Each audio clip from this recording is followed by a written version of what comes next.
स्थिति परिस्थिति बदलती रहती है और राज्य के हित में जो स्थितियां बनती है, रिजवान क्रांतिकारी हमेशा मुखर होकर प्रखरता के साथ में राज्यवासियों के लिए और अपने माटी के स्वाभिमान को बचाने के लिए कुछ भी करेगा। जो बेहतर होगा इस राज्य के लिए मैं करूँगा।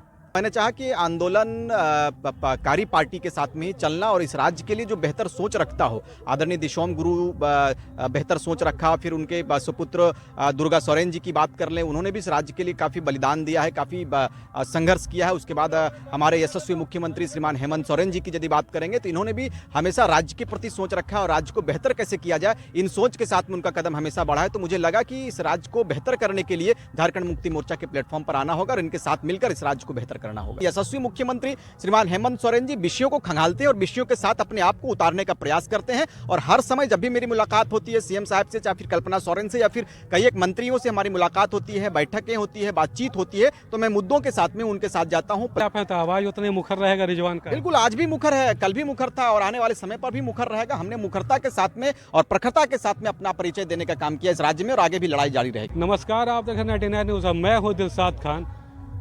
4 फरवरी को झारखंड मुक्ति मोर्चा का स्थापना दिवस मनाया जा रहा है। जैसे तस्वीरों में देख सकते हैं कि धनबाद का ऐतिहासिक रणधीर वर्मा स्टेडियम, जिसको गोल्फ ग्राउंड के नाम से भी जाना जाता है, यहाँ पे झारखंड मुक्ति मोर्चा की तैयारी जो जोर शोर से चल रही है। जो नेता हैं, पदाधिकारी हैं, लगातार यहाँ पे मुआयना कर रहे हैं कि मंच किस तरह से सजेगा, क्योंकि स्वयं मुख्यमंत्री हेमंत सोरेन वो आने वाले हैं, कल्पना सोरेन आने वाली है और साथ ही कई विधायक और सांसद हैं झारखंड मुक्ति मोर्चा के, कई मंत्री हैं, वो सब आने वाले हैं।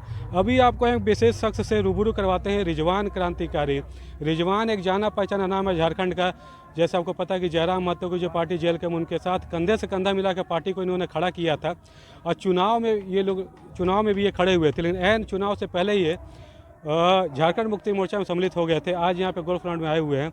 चुनाव के बाद पहली मुलाकात हुई इनके साथ हो रही। बताइए क्या कुछ परिस्थितियां बनी थी जो आप झारखंड मुक्ति मोर्चा को समर्थन दे दिया था चुनाव के वक्त? नहीं, बिल्कुल आपका धन्यवाद देंगे कि भाई आपने हम लोगों के विषयों के साथ में शुरुआती दौर से चला और आज फिर मुलाकात हुई आपसे, तो शुक्र अदा करेंगे आपका कि आपने हमारे स्थापना दिवस को भी आपने कवर किया है। देखो, स्थिति परिस्थिति बदलती रहती है और राज्य के हित में जो स्थितियां बनती है, रिजवान क्रांतिकारी हमेशा मुखर होकर प्रखरता के साथ में राज्यवासियों के लिए और अपने माटी के स्वाभिमान को बचाने के लिए कुछ भी करेगा। जो बेहतर होगा इस राज्य के लिए मैं करूँगा।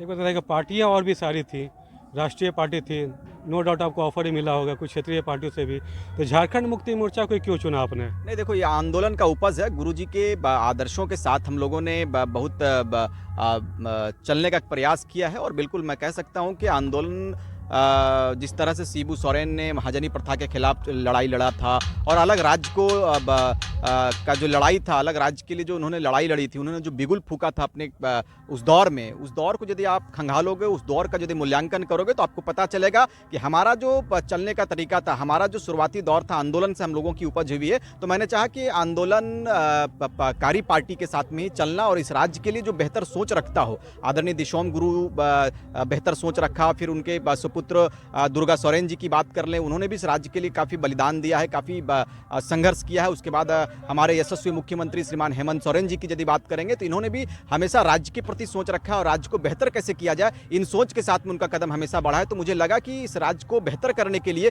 झारखंड मुक्ति मोर्चा के प्लेटफॉर्म पर आना होगा और इनके साथ मिलकर इस राज्य को बेहतर करना होगा। एक सवाल और रहेगा, जिस पार्टी में आप पहले थे, अल्पसंख्यक को, हालांकि हर एक समाज में आपका पकड़ था, लेकिन अल्पसंख्यकों की आप आवाज़ काफ़ी मुखरता से उठाते थे। सरकार आपकी है, जैसे जेएमएम में आप लोग जेएमएम का समर्थन दे रहे हैं या जुड़ गए हैं, तो यहाँ पे प्रमुखता से उन मुद्दों को उठाइएगा। बिल्कुल, अभी भी उठा रहे हैं। बिल्कुल, हर विषय के साथ में आदरणीय मुख्यमंत्री महोदय से हमारी बात भी होती है, हम लोग मुलाकात करते हैं, तो विषयों के साथ में मुलाकात करते हैं और बिल्कुल विषय उन्हें सुनाया जाता है जो विषयों को नजरअंदाज करता हो। लेकिन यशस्वी मुख्यमंत्री श्रीमान हेमंत सोरेन जी विषयों को खंगालते हैं और विषयों के साथ अपने आप को उतारने का प्रयास करते हैं और हर समय जब भी मेरी मुलाकात होती है सीएम साहब से, चाहे फिर कल्पना सोरेन से या फिर कई एक मंत्रियों से हमारी मुलाकात होती है, बैठकें होती है, बातचीत होती है, तो मैं मुद्दों के साथ में उनके साथ जाता हूं। पलायन की स्थिति पर बात करता हूं, अपनी महिलाओं पर बात करता हूं, अपने युवा वर्ग पर बात करता हूं, हमारे रोजगार पर जो भी रोजगार सृजन की जो बात होती है, उन मुद्दों के साथ में हम लोग मंत्रियों के साथ में बैठते हैं, अपने पार्टी के आला कमान के साथ में बैठते हैं, पार्टी के पदाधिकारियों के साथ में बैठते हैं और उन विषयों के साथ में फिर हम लोग अपने आप को तैयार करते हैं। अभी भविष्य की योजनाएं क्या है आपकी?